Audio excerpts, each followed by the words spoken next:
தேவனே நான் ஓமதண்டையில்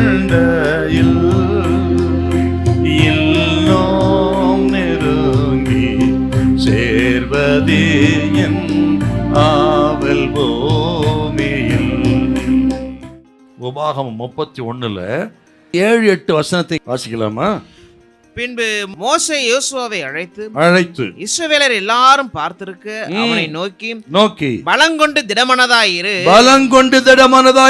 கர்த்தர் இவர்களுக்கு கொடுப்பேன் என்று இவருடைய பிதாக்களுக்கு ஆணையிட்ட தேசத்துக்கு நீ இந்த ஜனத்தை அழைத்து கொண்டு போய் அதை இவர்கள் சுதந்திரிக்கும்படி செய்வாய்.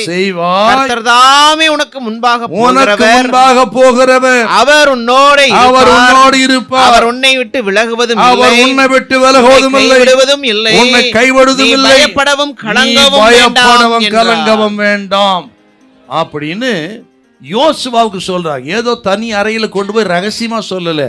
யோசுவாவை எடுத்து எல்லா ஜன கண்களுக்கு முன்பாக நிறுத்தி பக்தன் சொன்ன வார்த்தை, நீ கலங்காதே யோசுவாவே, பயப்படாதே, திகையாதே, அவர் உனக்கு முன்பாக போவார், நீ வெற்றி பெறுவாய். யோசுவா ஏன் சொன்னார்னா, இது புதிய இடம், கானான் தேசம் புதிய இடம், புதிய ஜெனரேஷன், புதிய தலைமுறை. இவர்கள் பழைய தலைமுறைலாம் போயிட்டாங்க, யோசுவா காலேபை தவிர எல்லாம் புதிய தலைமுறை, புதிய இடம். இவர் புதிய தலைவர். ஆகவே பெரிய அவருக்கு பயம், கலக்க அந்த விஷயங்களிலே. ஆகவே அவரும் கலங்கி போயிருந்தாருங்க. என்ன ஆகுமோ, புதிய இடமா இருக்கிறதே, புதிய தலைமுறையா இருக்கிறார்களே, மோசே நம்மோடு இருக்க மாட்டாரு, நான் என்ன செய்வேன்? இந்த ஜனத்தை கொண்டு போவேனா? இந்த தலைமைத்துவ பொறுப்புல நான் செய்து முடிக்க முடியுமா என்று கலக்கத்தில் இருந்தபோது கர்த்தர் சொன்னார், யோசுவா நீ பயப்படாதே, கர்த்தர் உனக்கு முன்பாக போவார், உன்னை அவர் கைவிட மாட்டார். அப்படின்னா கர்த்தர் வைத்த பொறுப்புகளில் கர்த்தர் உங்களை கைவிடவே மாட்டார். பொறுப்புகள் எல்லாத்துல அடக்கம்.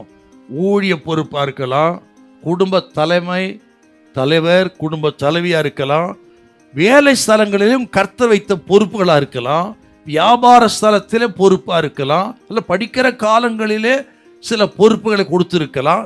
எதுவா இருக்கட்டும், எல்லாம் கர்த்தர் கொடுத்த பொறுப்பு. கர்த்தர் சொல்ற அந்த பொறுப்புகளிலே கர்த்தர் உங்களை கைவிட மாட்டார், உங்களை மேன்மைப்படுத்தி உயர்த்துவார். அதை நீங்கள் வெற்றியாய் முடிக்கக்கூடிய சகல ஞானம் அறிவை அதிகமாய் தருவார், நீங்கள் வெற்றி பெறுவீர்கள். இன்னும் கர்த்தர் சொல்றாரு, உங்களோடு கூட வேலை செய்யற எல்லாரும் காட்டிலும் 10 மடங்கு உங்களை சமர்த்தர்களாக தேவன் உயர்த்துவார். ஹல்லேலூயா, ஹல்லேலூயா.